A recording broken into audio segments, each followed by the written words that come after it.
Hoje nós temos aqui a participação do nosso convidado, que é o prefeito de São Paulo, Fernando Haddad. Prefeito, muito obrigado pela gentileza, boa noite. Obrigado por ter vindo. Tudo bem? Tudo bom, Heraldo. Conosco, nosso comentarista, Nilando Beirão.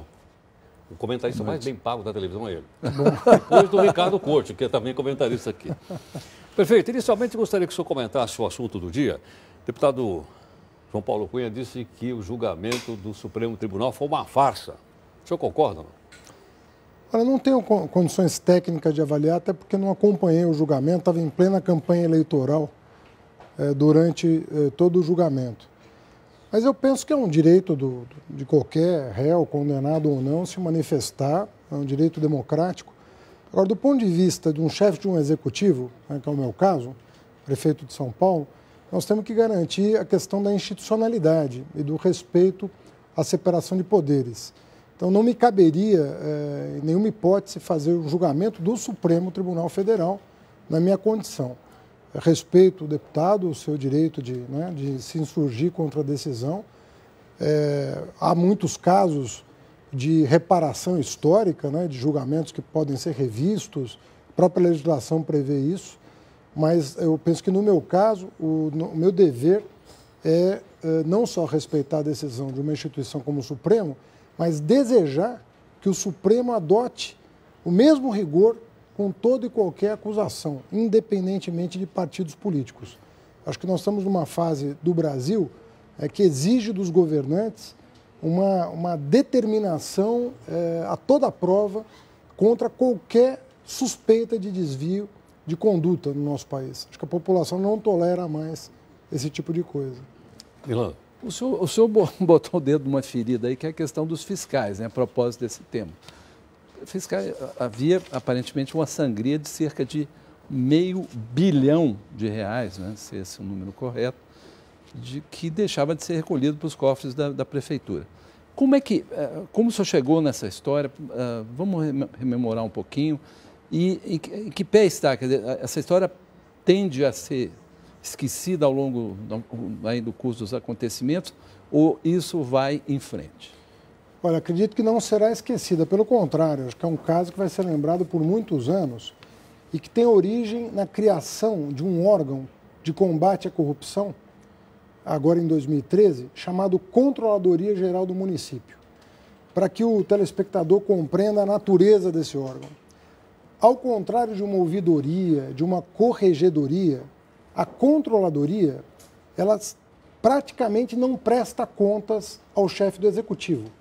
Ela investiga sem pedir licença e ela estabelece convênios com os órgãos de controle do governo estadual ou do governo federal, como COAF, Polícia Federal, Polícia Civil, com um grau de independência pleno, um grau pleno de independência. Então, não presta contas para o executivo, não pede licença e usa a inteligência instalada no Estado para apurar e, mediante cruzamento de banco de dados, identificar eventuais focos de corrupção. Foi o caso dessa quadrilha.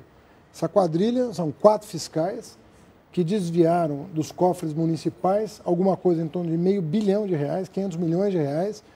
E qual foi a origem da nossa investigação? Eles tinham um patrimônio acumulado pessoal da ordem de R$80 milhões.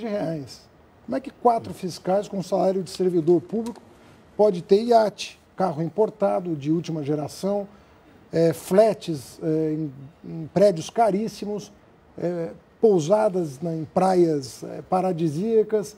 Quer dizer, isso um servidor público não consegue acumular. Então, a partir daí, levamos o caso para o Ministério Público, quebrou o sigilo bancário, fiscal e telefônico, e aí se soube de todo o esquema que envolvia também incorporadoras. É bom dizer que o Brasil também não aceita mais corruptores. Não é só corrupto. Aliás, a lei de corrupção entrou essa semana, não é isso? É isso, Geraldo. Acho que você lembra bem. O Brasil deu um passo decisivo no combate à corrupção pelo lado do corruptor. Porque atrás de todo corrupto tem um corruptor, que raramente é investigado no nosso país. E agora não. Não só esse caso de São Paulo mostrou que é possível, sim, identificar os corruptores, como uma lei agora autoriza o poder público a aplicar multas milionárias a empresas que comprovadamente corromperam servidores públicos. Eu vi que o senhor tomou uma providência Pois não. Não sei se é bem isso, todos os contratos da Prefeitura de São Paulo, a partir de agora, vão estar online, é isso? Essa é a ideia de... Olha, já o ano passado, você sabe que São Paulo tem uma dívida muito grande, né? Para que as pessoas tenham uma ideia do que eu estou falando, é como se uma pessoa que ganhasse R$4.000 por mês devesse para os bancos R$100.000. É muito difícil uma pessoa que ganha 4 mil pagar uma dívida de 100 mil. Mesmo porque os bancos já não iam emprestar, né? No caso é a União, né, que tem a dívida com São Paulo. Então, uma dívida impagável. A cidade está num constrangimento financeiro em função dessa dívida, é muito grande, né? Então, nós tomamos uma providência para fechar as contas. Nós pegamos todos os contratos do município e, um a um, assinado já, um a um, fizemos a revisão do contrato para ver se os custos procediam. Conseguimos uma economia de R$800 milhões o ano passado, com a revisão dos contratos. Isso nos permitiu fechar o ano 2013 numa situação de equilíbrio fiscal, né? Mas a determinação nossa é que todos esses contratos estejam na controladoria, ou seja, sejam expostos, transparência total. E em alguns contratos muito importantes, como é o caso do transporte público, aí nós licitamos uma auditoria internacional, que vai nos entregar até meados do ano os resultados dessa auditoria. Então, vai comparar São Paulo com Belo Horizonte, com Rio de Janeiro, saber onde é que está o problema do transporte público. Estamos pagando caro ou, se não, estamos pagando preço justo e se há onde economizar para que o subsídio possa ser diminuído. Prefeito, já que o senhor tocou na questão do transporte público, dia por acaso, peguei férias, passei em Madrid, peguei o táxi. Aí o táxi andou na faixa do ônibus. É verdade. Aí perguntei para o motorista assim, escuta, mas pode? Aí ele parou na esquina, estava escrito no chão assim, ônibus e táxi. Falei, mas pode sem passageiro? Pode sem passageiro. Tudo quanto é motorista de táxi, porque eu vendi o carro, né? E o pessoal disse, vai falar com o prefeito, pergunta o que vai acontecer com os táxis. Vão poder ou não vão poder andar na faixa exclusiva do ônibus? Olha, nós estamos... tem um primeiro estudo da CET que mostrou que a velocidade do ônibus cai com a presença dos táxis no corredor. Eu acho que o estudo pode ser aprofundado e deve ser aprofundado, porque não é em todo o período do dia que passa tanto ônibus, né, na faixa exclusiva. Hoje eles podem no corredor e não podem nas faixas exclusivas. Ou seja, o corredor à esquerda é permitido, a faixa direita não. O que também é um contrassenso, porque o corredor é mais importante do que a faixa, do ponto de vista de fluxo.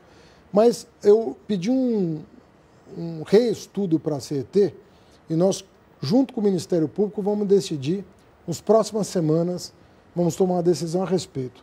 Já houve tempo em que foi proibido totalmente, houve um tempo na época da Marta em que foi permitido no entre-picos, ou seja, nas horas de pico não, mas no entre-pico sim, e houve um tempo em que foi liberalizado totalmente. Então nós estamos entre esses três modelos, mas vamos tomar uma decisão equilibrada. Prefeito, uma das críticas é que o senhor não tem conversado com esses segmentos da sociedade. Quer dizer, de repente, os taxistas reclamam, poxa, mas ninguém veio nos consultar. Não, nós somos 30 mil, 40 mil em São Paulo, lugar, não sei quantos são. Não houve nenhuma decisão ainda. Sei. Né? A decisão que está valendo é anterior à minha gestão, que é permitir no corredor e proibir na faixa exclusiva. Essa decisão foi tomada na gestão anterior. Então, o que nós estamos fazendo com a expansão das faixas exclusivas, recolocando em análise essa questão para verificar em que medida nós podemos equacionar o transporte público de alta capacidade, que são os ônibus biarticulados, com a questão do táxi, que eu acho importante, porque o táxi presta um serviço para a população. Tem gente que está com bagagem, tem gente que está com compra, tem gente que está com uma pessoa idosa, e nós estamos ponderando. Então, não se trata de uma decisão que tenha sido tomada pela minha administração. É uma decisão da administração anterior do Kassab, que poderá ser revista. É o que eu te disse. Na gestão da Marta, podia, na faixa e no corredor, no entre-picos. Depois passou a poder no corredor o tempo todo. Isso acabou prejudicando os corredores. E agora nós estamos no momento de redefinição. E vamos ouvi-los. Você pode ter certeza que nós vamos ouvi-los.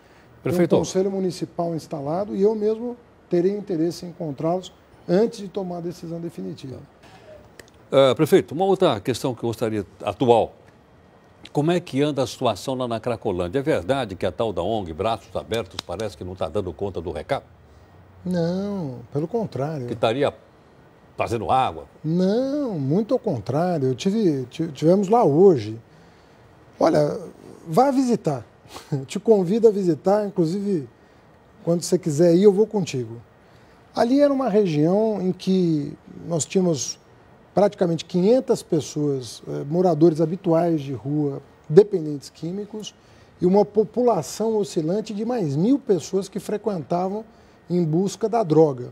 Então, nós tínhamos uma população ali de 1.500 pessoas, né, que frequentavam a região. Hoje você não encontrará 30, 40 pessoas. Aqueles moradores habituais em situação de rua foram recolhidos para um alojamento, hotéis da região que foram alugados pelo município. Essas pessoas... O pessoal está respondendo? O pessoal tem ido trabalhar direitinho? Está frequentando os hotéis? A gente está mostrando aí a cena ainda. Estão morando em hotéis, estão comendo 3 vezes ao dia, estão trabalhando 4 horas por dia. Obviamente é uma população muito debilitada ainda fisicamente, mas nós estamos fazendo um trabalho diário com assistentes sociais e agentes comunitários de saúde para que essa população se restabeleça. Tivemos, na primeira semana, chegamos a 292 participantes, dos 300 e pouco, chega a 310, mas uma frequência bastante elevada, caiu na segunda semana a frequência e voltou a subir na terceira semana. Mas olha, nós estamos em contato com, inclusive, prefeituras, outras prefeituras do Brasil e do mundo, para, inclusive, já trocar experiências e transferir tecnologia. Olha, acho que é um dos programas mais exitosos da administração na área da assistência social. Perfeito. E inédito, né? Combinar trabalho, saúde, assistência, moradia, né? Tudo, e segurança pública. Porque muita gente não sabe, mas depois que a operação começou, não só a favelinha foi desmobilizada totalmente, como foram presos 25 traficantes. Então, a atuação da Polícia Militar ela foi muito facilitada ao separar o usuário e dependente do traficante. Ficou facilitada a atuação da polícia. É isso que eu não entendi. Naquele episódio que a polícia invadiu com violência, fez uma blitz lá, quer dizer, no momento em que o senhor estava começando a articular uma ação social de maior espectro, o que foi aquilo? Quer dizer, foi um surto de uma delegada que... Aquilo foi um ponto fora da curva. Eu liguei no mesmo momento para o governador reiterou que a parceria com a prefeitura se manteria, porque bomba e bala de borracha em cima de assistente social, porque ali estava assistente social, agente de saúde, tem cabimento aquilo, né? Trabalhadores, o nosso combate é o traficante. Quer dizer, existe uma questão de segurança que também está sendo levada em conta. Mas é evidente, foram 25 prisões em flagrante, 1.131 pedras de crack apreendidas em 10 dias de operação. Isso nunca foi feito no passado. Porque quando você separa a pessoa que está doente, precisa ser resgatada, do traficante que abusa dessa doença para fazer dinheiro, e foi isso que a nossa intenção desde o princípio, foi separar esses dois problemas, a atuação da Polícia Militar foi facilitada. Então, aquela atuação da Polícia Civil causou um constrangimento muito grande, uma operação lamentável, mas não vai ocorrer mais. Esse é o pacto que nós temos com o governo do Estado. Prefeito, me lembro também, nós até fizemos aqui debate, aqui, né, da prefeitura e tal, numa delas. Muitos. Acho que eu me lembro de você ter falado o seguinte: vou diminuir os impostos da cidade. Acho que o ISS, o Imposto sobre Serviço, e também o IPTU. Diminuiu ou não? O ISS está mais baratinho agora? O ISS, Heródoto, está bem mais barato numa região da cidade. Quer dizer, eu prometi que eu ia dar incentivos para as empresas que fossem para a Zona Leste gerar emprego onde só tem morador. Que é isso que a cidade precisa, buscar o equilíbrio entre moradia e postos de trabalho. Depois da sanção do projeto, só um grupo econômico anunciou a criação de 50 mil postos de trabalho em Itaquera, com os incentivos que já estão em vigor. Agora, outra promessa já cumprida é a taxa da inspeção veicular, que foi abolida na cidade de São Paulo, até porque nós estávamos perdendo centenas de milhões de reais de PVA. carros que se licenciavam fora de São Paulo para escapar da inspeção. Então, nós abolimos a taxa. Então vai ser grátis? É grátis para quem não polui. Tá. Aquele que estiver poluindo vai ter que fazer as suas custas à segunda inspeção. Mas ele já paga o IPVA que você acabou de dizer. Olha, bom dinheiro, hein? Que o IPVA já está na conta, né? Metade daquilo vai para a prefeitura, para as prefeituras. São Paulo tem alguma coisa em torno de 2 bilhões de arrecadação de IPVA. Então não era justo pagar. Agora, quanto ao IPTU, uma lei municipal obriga o prefeito a atualizar a planta genérica. Isso não se confunde com o aumento do imposto. A alíquota nós baixamos. Era 1% do valor do imóvel, nós baixamos para 0,9%. Mas no bolso das pessoas, a pessoa quer saber do bolso, porque às vezes é a alíquota, essa coisa toda, não mexi na alíquota, não, mas na planta, eu quero saber um sentido. E aí no bolso? Sai mais dinheiro ou não? Sai mais dinheiro porque os imóveis se valorizaram. Aí você dilui no tempo, você não vai, um imóvel que dobrou de valor, você não vai dobrar o IPTU dele de um ano para o outro. Você dilui isso no tempo. Mas eu acho o IPTU... Mas escuta, prefeito, desculpa uma coisa. Um imóvel às vezes pode dobrar de preço, mas não quer dizer que a pessoa tem mais dinheiro para pagar o IPTU, não é verdade ou não? É verdade. Tem muita gente aposentada que recebeu lá uma casa, a casa aumentou de preço, aumenta o IPTU, não pode pagar. É verdade. Vou pegar o meu imóvel, né? Eu pago o IPTU... Vamos falar de alto padrão, então? Não, baixo padrão também não. Vou falar de um bairro que teria impacto. Eu moro no Paraíso há 20 anos, no mesmo apartamento. O meu apartamento triplicou de preço. Eu pago pouco mais de 3 mil reais de IPTU ao ano, 300 reais por mês. Eu ia pagar 360 reais por mês, aproximadamente. Acho que um pouquinho mais. É compatível não só com a minha renda, como é compatível com o valor do imóvel onde eu moro. A minha mãe mudou de uma casa na Vila Mariana para um apartamento de 3 dormitórios. Perdeu meu pai, foi para um apartamento. Ficou isenta num apartamento de 3 dormitórios no Jabaquara. Também não é correto. Ela pode pagar um pouco para a cidade. Contrário senso. Pessoal da periferia que a valorização não foi de acordo com a inflação, tem que pagar menos. Por que uma pessoa da periferia que o imóvel não valorizou como a inflação vai pagar de acordo com a inflação se a inflação foi maior do que a valorização do imóvel? Então, nós baixamos o IPTU dos imóveis que tiveram uma valorização inferior à inflação e aumentamos um pouco, até 20%, no máximo, o dos imóveis que tiveram uma grande valorização. Mas aquele que pode pagar mais, pagar um pouquinho mais para a cidade. Aquele que pode menos, pagar um pouquinho menos ou não pagar. Há 1.100.000 isenções. Para uma cidade que precisa de hospital, de creche, uma série de serviços que precisam ser expandidos, eu acho justo. Não acho Prefeito, justo. o senhor falou de Itaquera, lembrei da Copa do Mundo. Qual é a conta que a Prefeitura está pagando para esse evento? A decisão que nós estamos cumprindo, né, que foi tomada na administração anterior, é de aportar em isenções fiscais 420 milhões de reais dos cofres municipais para a construção do estádio. Para o estádio. Para o estádio. E obras em torno? Agora, as obras em torno, essas seriam feitas de todo jeito, com copa ou sem copa, é todo o viário da Zona Leste. Então você tem as alças de acesso da Radial com a Jacopêssego, você tem todo aquele plano viário no entorno do estádio, que ao mesmo tempo receberia um dos empreendimentos que eu me referi, de 50 mil postos de trabalho em Itaquera, passa justamente nesse local. Então todas as obras viárias que seriam feitas foram antecipadas pela Copa, mas seriam feitas.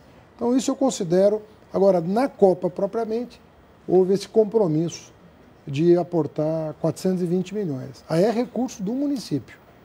É pesado. Dinheiro público, né? É dinheiro público. Isso tem que ser dito para a população. O senhor era um grande amigo, na época do Ministério, do ministro Guido Mantega. Está aí negociando dívida e tal. Quer dizer, amigos, negócios à parte, um pouco esse é o clima ou não? Bom, na administração pública o clima é sempre esse, né? Não tem a amizade, tem... Agora, vê bem, o Heródoto está falando agora de uma lei importante que está no Senado para ser votada em torno da mudança do indexador, que é absolutamente justo. Como é que a Prefeitura de São Paulo pode pagar uma taxa de juro que é o dobro da taxa que a União paga para rolar a sua própria dívida? Ou seja, a União está enriquecendo as custas de São Paulo e de outros 175 municípios. Ou seja, uma coisa que não tem pé nem cabeça. O mercado financeiro está dizendo que essa mudança de indexador compromete as contas públicas. Isso não é verdade. Mas até esclarecer que não é verdade e que isso não tem impacto fiscal, está essa postergação de uma decisão imprescindível para São Paulo. Perfeito, Fernando Haddad. Prefeito, queria agradecer a sua participação aqui conosco. Muito obrigado. Conversa aberta, franca, como sempre. Né? Muito prazer. Muito obrigado por ter vindo. Obrigado. Obrigado, Nilando. Muito obrigado.